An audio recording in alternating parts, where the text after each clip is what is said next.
खबर शामिल करते हैं यूनान से हमारे TV4U के ब्यूरो चीफ मोहम्मद यामीन की इस रिपोर्ट के मुताबिक चंद रोज कबल 2 ट्रेनों के तसादुम के नतीजे में 36 अफराद हलाक और 90 से ज्यादा अफराद जख्मी हुए थे।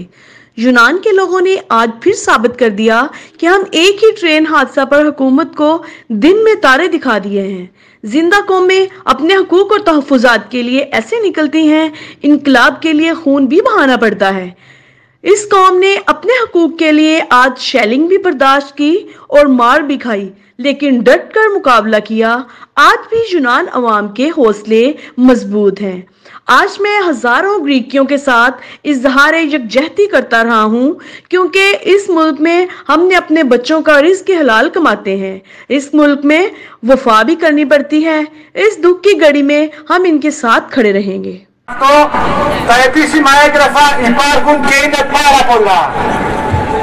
Είμαστε εδώ παρόντες για να μην μείνει τίποτα κρυφό.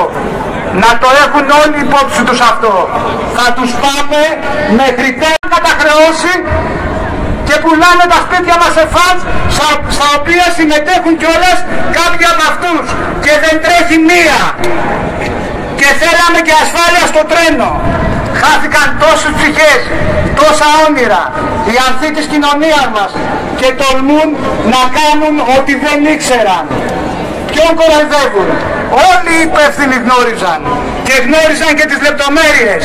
Γιατί όχι μόνο στη Μαρία, στον Παναγιώτη, στον Γιάννη, στον Γιώργο, στον Δημήτρη, στον Σπύρο, στον Νίκο, στον Δημήτρη, στη Μέρη, στον Παύλο, τα νέα παιδιά που χάθηκαν, τους γονείς που άφησαν πίσω τα παιδιά τους.